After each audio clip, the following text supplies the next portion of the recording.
Thank you for being here to listen in on the next panel titled Energy for AI, Powering the Future of Data Centers.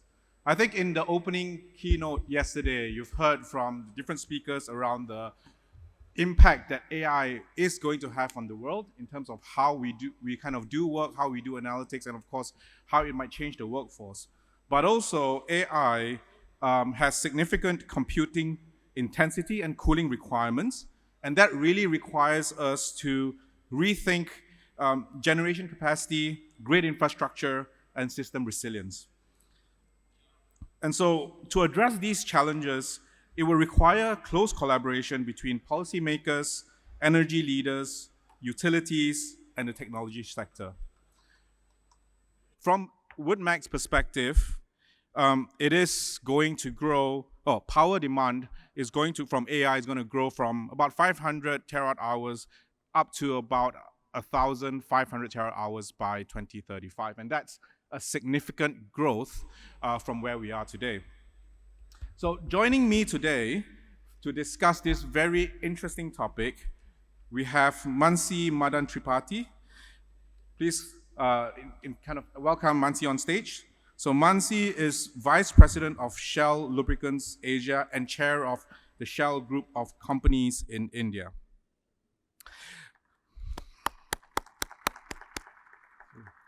Next, we have Manoj Narender Madnani.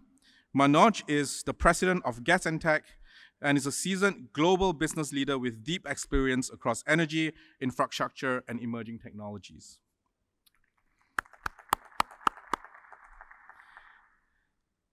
We also have Bjarte Pedersen. Bjarte serves as the Senior Vice President for India, Middle East, and Africa at ABB Energy Industries, bringing over 30 years of experience in driving regional growth. And last but not least, we have Venu, who is the Managing Director and CEO of India and South Asia at Hitachi Energy, and he's also the Managing Director of Hitachi in India. He has more than 4 decades of leadership in power systems, sustainable infrastructure, and grid modernization. And my name is Joshua Ngu. I'm the Vice Chair and Head of Asia Pacific for Wood Mackenzie. We are a research and consultancy company really focused around understanding the energy markets or energy industry and also coming up with views and forecasts in terms of how that would play out as well.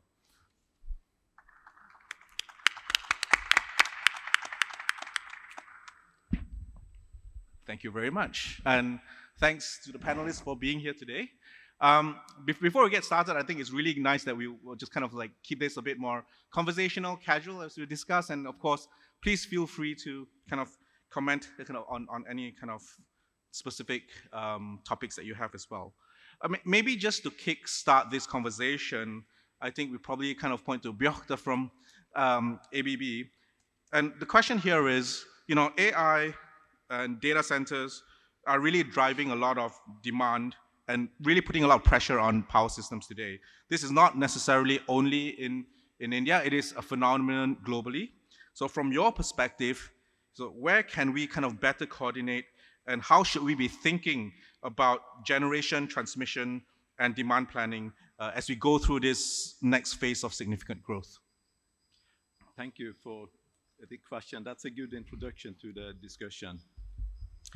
I think that maybe if we start with the planning process itself, I think that the planning plays a significant role here because we have seen that in many cases the processes are more driven sequentially. So you basically decide on an investment project and a demand, and then thereafter you start to plan how to generate and do the transmission system for it.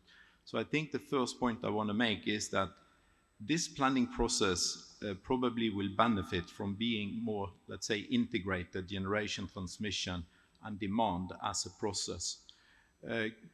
Maybe one argument as well is that development of the grid requires a lot of regulatory processes that will take time, maybe more time than the let's say, a data center investment. So that is dragging out the process. Then I think also from the policymaker point of view, whoever invests and want to be supplied by the grid need a security for the supply. That is one thing. But then also the price variability plays a significant role over time. These investments are for a very long time, and the price variability can be an issue over time. And in case the policy framework is not properly made, people may tend to go for own, let's say, being self-supplied with electricity, which we have seen some examples lately that is a way to go, simply to secure the investment in a better way. Another key point for me is regarding the energy efficiency. For the data centers, there is a lot of technology development taking place as we speak. Traditionally, there has been AC power distribution on the data centers, and there is a transformation going towards DC distribution. That will avoid a lot of the conversion steps and heat dissipation that we have seen. So it's going to be much more efficient, increasing the utilization factor of the electricity being supplied. So I think that is a key change that need to take place. It also comes with better reliability, as there are, let's say, fewer components in the system. So the electrical distribution system reliability also will be, let's say, significantly improved by these changes. And if you allow maybe one more point here, is towards the grid. There is a lot of hidden capacity in the grid itself that is not being utilized. In modern system today, you have, let's say, a diversity on the generation side, conventional sides, but also solar, wind. And you also get very big consumers into the grid, like that can be big electrical motors, variable speed drives, transformers that are disturbing the power factor of the grid. So this will lead to inefficient distribution of the electricity. So here is also, let's say, electricity management and how you manage the grid can also release a big potential of the transmission capacity and help to ease the situation. So I think those are like different, more like systematic things that, from my perspective, could or maybe should change.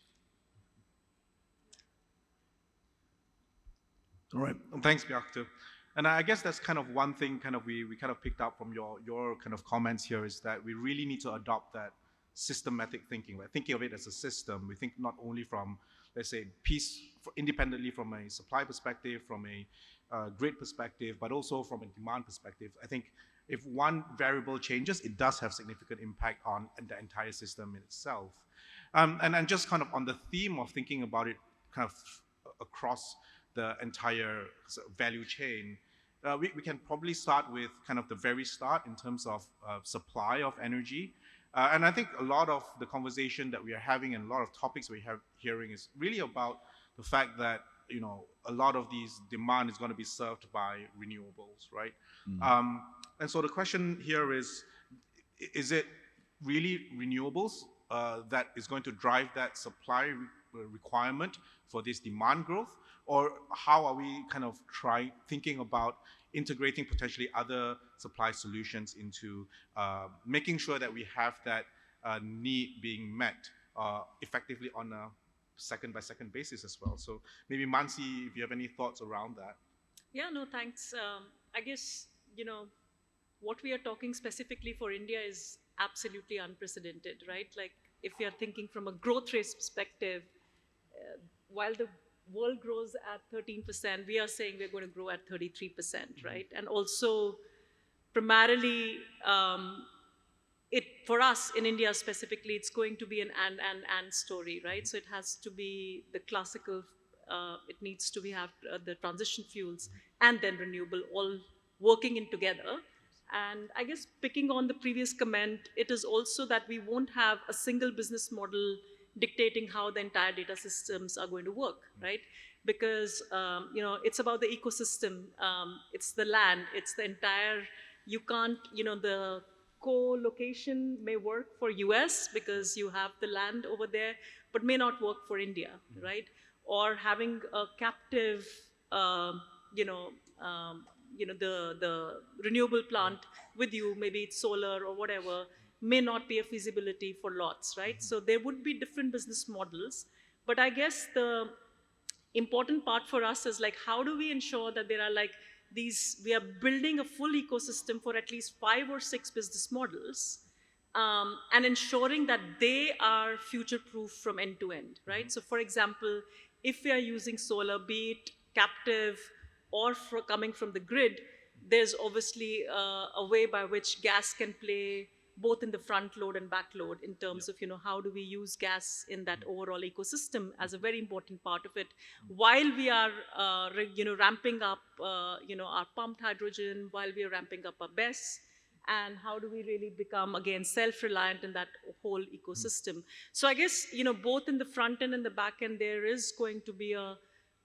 need for, in my head, at least 7 different business models, which we will have to experiment, work around, and then ensure that for each of them, we are making it absolutely A, efficient, B, competitive from a pricing perspective, and then sustainable as a very important criteria as we go forward. Yeah.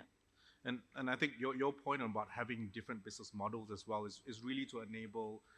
I think the regulations also will really need to enable that, right? Just Exactly. make sure that Yeah. if you want to have direct PPAs, you can do that. If you want to have co-location, you can do that, and of course the backup power. And ultimately, it's just making sure that we are leaving no stone unturned or leave unturned here in making sure that we are able to kind of, I would say, deploy the capital that's required for investments in across the value chain. Yeah, and fit for purpose is the language probably. Fit Yeah, for purpose. yeah. Right. Thank you.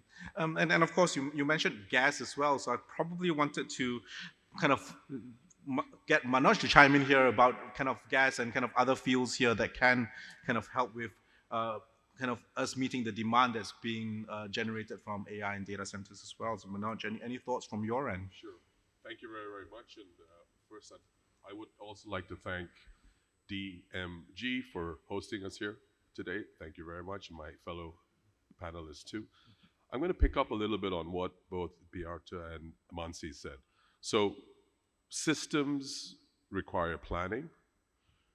I don't think any of us in the room today could even fathom what the AI demand has brought into governments from a planning perspective over the last 2 years. And Mansi said something extremely relevant, which is in the US, you look at land, power, water access, you set up a data center and you just grow.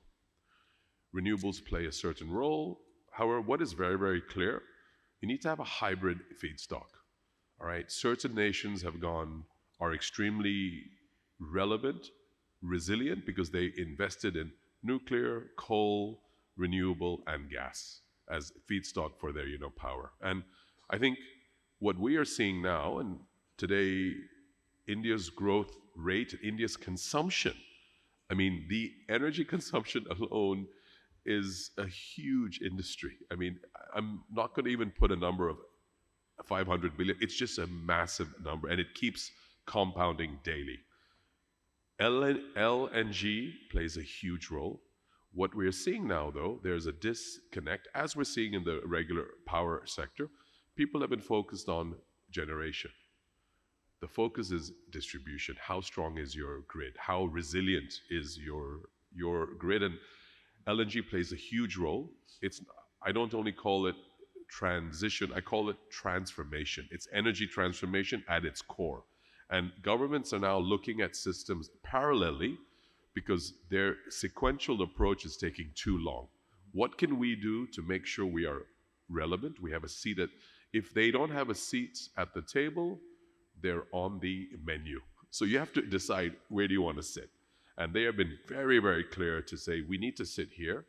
LNG has played a huge role, whether it's onshore, offshore terminals, FSRUs, we come in and we've seen a huge niche in providing modular LNG infrastructure that we can deliver a solution in now 18 months' time. The demand from a sovereign point of view has been unbelievable because everyone is trying to now include gas in their energy mix. So exciting, very exciting times. And I think India, I think Mansi is going to probably bring 8 to 10 models out of this for sure. Our Indian mind can extrapolate a lot more because of the sheer size that we have here. That's the flexibility Absolutely. which will be really needed. Yeah. So this is what I would call dynamic flexibility at its best. And I guess just on your point as well, Manoj, around the conversation around kind of other fields having a hybrid supply or hybrid feedstock here to kind of meet that generation requirement. I guess in India, to a certain extent, you do have significant grid capabilities and capacities as well. That's currently been upgraded. In other countries, in certain other countries, you don't necessarily have that. And to a certain extent, gas becomes even more important. Is that thinking correct? Because I think in India, you have got pump storage, you've got a lot of battery storage, and it's a huge system that can support that. And I think one has to just take into consideration that you, and this is just facts out there, if you have too much of a reliance on renewable energy, you create grid instability. A data center cannot have does not need 100% uptime. It needs 108% uptime because it's got to have backups all the way through.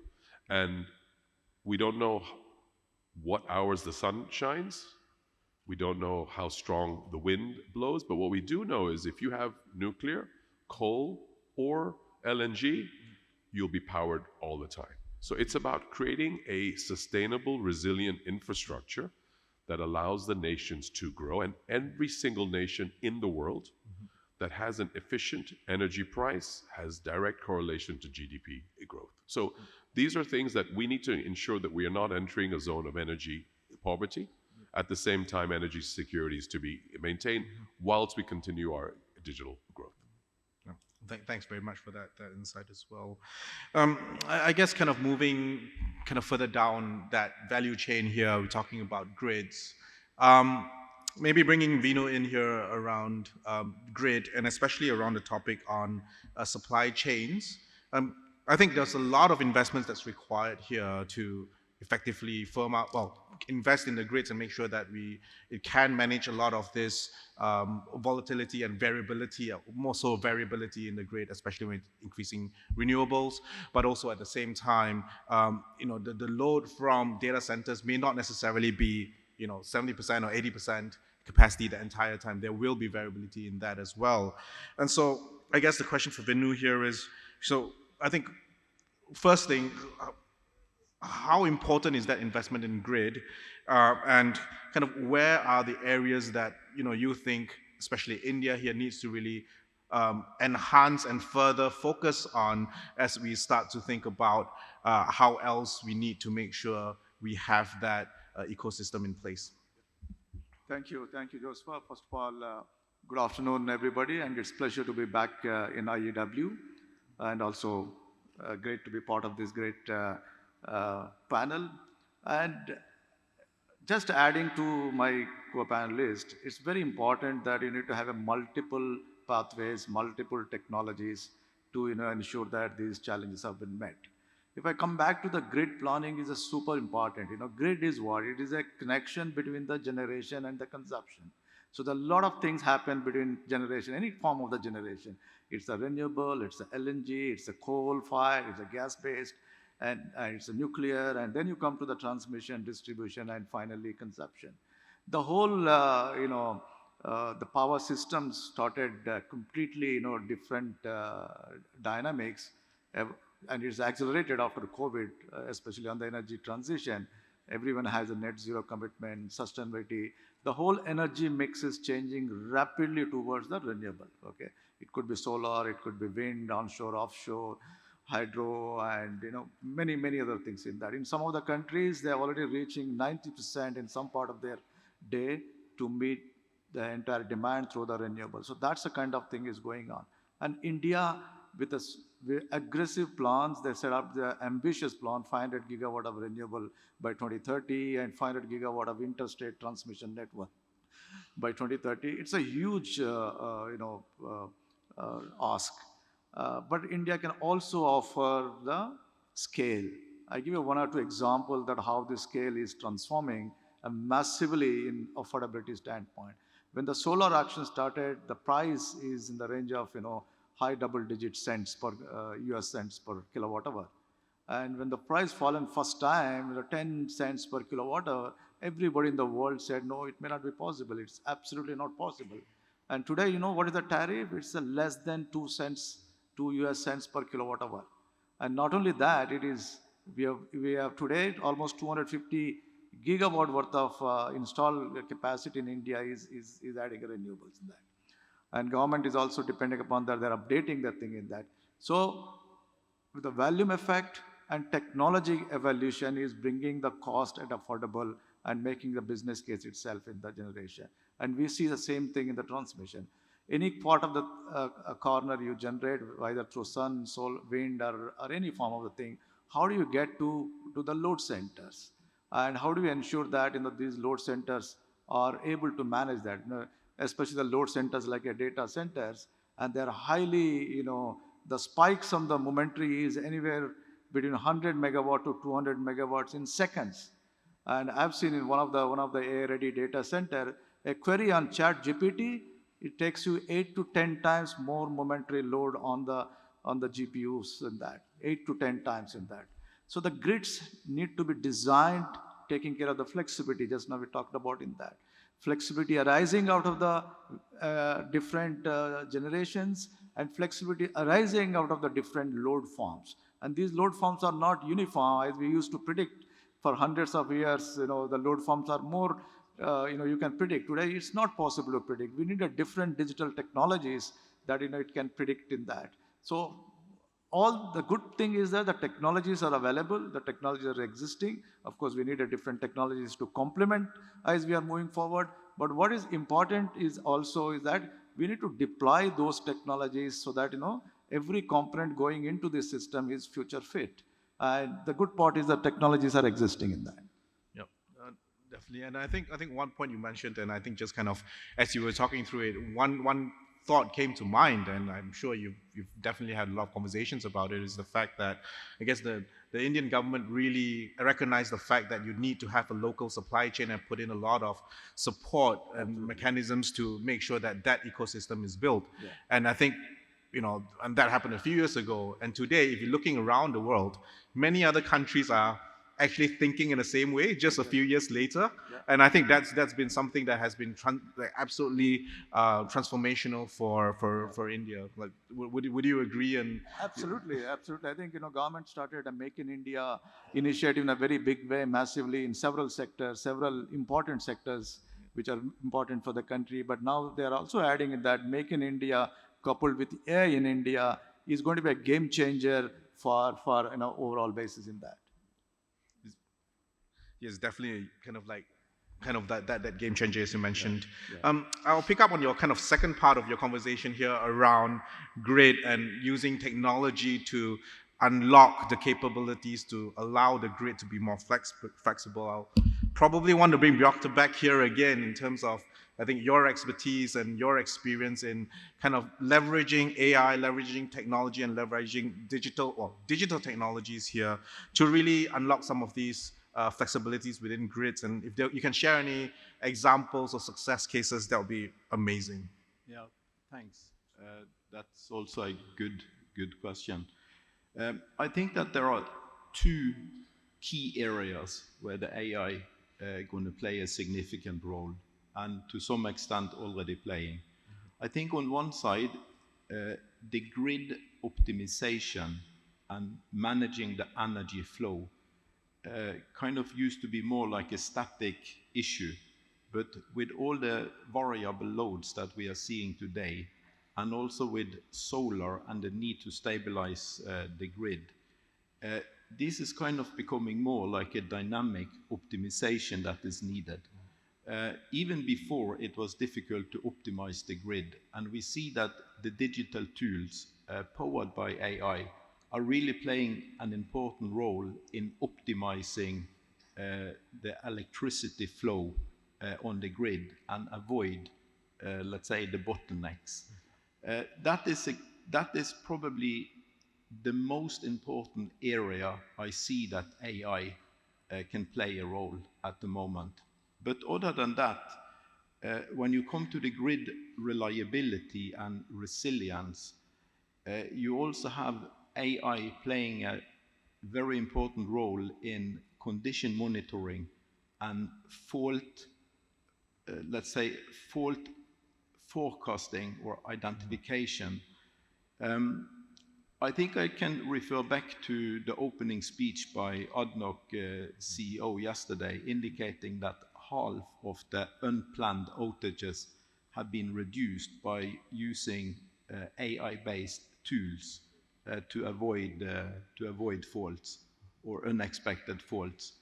And the tools are developing very quickly in this field, and the models are kind of developing as we speak, getting better and better. So maybe today you can get 2 to 4 weeks of fault prediction, but going into the future you can get even longer horizon on the fault prediction.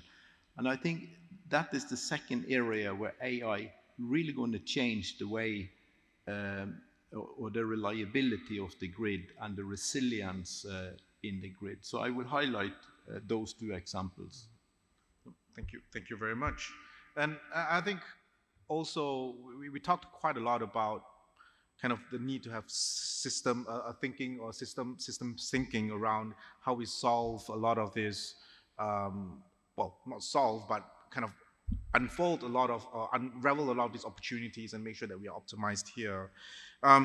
It is interesting that, you know, as we talk through the topic around AI and grid, and AI demand and grid, and even from a supply perspective, there's an increasing number of stakeholders at play, right? I mean, historically, you would have, in many other countries as well, a single buyer that procures all the power, a single TSO here. I think going forward, I think as you mentioned, Mansi, the business models would need to change. And maybe even the collaboration models would need to change quite a bit as well. And it's not only just the relationship between the private sector and the public sector, but also you know, the private sectors themselves have to figure out what that looks like. And so maybe the question here to you is kind of like, have you seen some of that happening? Have you seen some of that happening in other countries, and kind of like what lessons can be learned from that? Yeah, no, I think the over piece of collaboration and business models remains the heart of it. But I guess one of the things which is important to also bring into this conversation is the end-to-end thinking on the total energy requirements. Yeah. And you know, I think one data point which has stuck with me is that most of the time when we are thinking of any other industry, it is typically about the power consumption for running the operations, right? But when we think about data centers, 1/3 of the power is going just for cooling. 1/3, right? So the cooling, because of the heat generated from the CPUs, GPUs, is so high that, you know, that becomes like a very important parameter to work on. And then when you go into then the ecosystem, it's the chip maker, it's the overall EPC provider, it's the entire investment which is being made by the respective companies into actually making that data center. I think one thing which, you know, kind of like, again, is close to my heart from a Shell perspective is how do we really reduce the actual consumption of power to begin with, right? So it's not just about, you know, you need more, you provide more through all the things which we have just talked about, but also work on the ecosystem to reduce the power needed, right? And since cooling is a very important part of the ecosystem, I think technologies like, you know, direct to chip or immersion fluids become a very important part of when we talk about, you know, AI data centers. And again, you know, if you think of direct to chip, 27% saving versus efficiency versus, you know, air cooling. Or when you talk of immersion cooling, you know, we are talking to the tune of 48% lesser energy needed almost, it leads to a 33% total cost of operations. So going back to your question, I think what I want to bring in is that it's not just about the collaboration or the business models, which are to do with, how do we set up the data systems and the energy requirement, but more importantly, also to look at the total cost of operations and then work on the efficiency part of the equation as we work on the demand part of the equation. Yeah. No, thank you very much.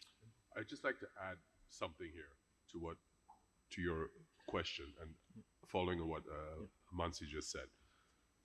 As an industry example, last year Microsoft invested in Constellation Energy, a nuclear power producer in the US that had literally neutralized all of their nuclear power plants. If I take into account what our entire panel has said, Venu has said something extremely clear, that you're not able to forecast your power demand because it's literally changing not only daily, hourly. You need a certain amount of AI growth, which Bjarte said we need to focus, put in the models in there. Mansi is absolutely correct. Immersion cooling has become a multi-billion-dollar industry by itself. Everybody talks about AI, talk about AC, you need to cool us as well. But at the same time, we're also going on the fact that technologies will reduce the cost of energy over time. Efficiencies will come in. For someone like Microsoft to take a 15 gigawatt view on something, that's a huge view. And that actually shows you that you need to bring an end-to-end solution. And we are now getting invited to sit at the same table as the large hyperscalers who are looking at setting up 1 gigawatt, 2 gigawatt, 3 gigawatt capacity, saying, can we make sure that GasEntec is part of our solution so that we know that we've got LNG coming in? So the whole equation has changed. It's creating a demand infrastructure solution that can scale and grow with the demand as that scales and grows as well. All right. And I think one of the key kind of like opportunities here is that these are very large investments, but these are large investments that cannot go on its own. You wouldn't want to invest in a large-scale data center without knowing that you have grid stability, you don't have power supply, sufficient power supply, and vice versa as well. So the question here is what leads what, but more so I think, as you mentioned, and I think as discussed by the panelists today, it's really about trying to bring all of this together at the same time in parallel rather than from a sequential perspective as well. We do have kind of time for one last question, and maybe we kind of bring Venu in here as well. I think we've talked a lot about the energy systems and specifically around the power grid and power systems as well. I think from your perspective, are there any kind of broader strategic considerations that kind of like India should maybe think about, or not necessarily just any country should be thinking about as we're trying to kind of like increase our competitiveness and productivity ultimately through AI and data centers? No, absolutely. I think this is a great question. We talk a lot about technology, we talk a lot about business model, we talk a lot about innovation, but one area where seldom we talk about is the skill sets required for this transformation in that. If I give you one or two examples on that, so one of the critical equipment in the whole this data center, powering the data center, is the transformers, right? The transformers are so huge, and the numbers required for this data center growth is not incremental. It's going by multiplying every year, as we are learning in that. Transformer manufacturing is also art and science. But we are not creating enough vocational training institutions across the countries, across the states that is required for this. This is only one just small example. Like there are several examples in that. I think skill set is a super important in this transformation. It's not possible if you have a technology, if you have a finance, if you don't have the enough skill set locally in that. This can be a game changer if you have enough skill sets in the locally, in the countries, in the states, and that can create a differentiation in that. I'll give you another example on the productivities. The productivity is super important because our productivity, everybody knows, is much lower than any other parts of the countries in that. And how do we ensure that we bring up the productivity? And that's only possible when we have the vocational training institutions supported in our education system. And that's what is really focusing onto that. Any other thoughts and comments from the panelists before we kind of wrap up here?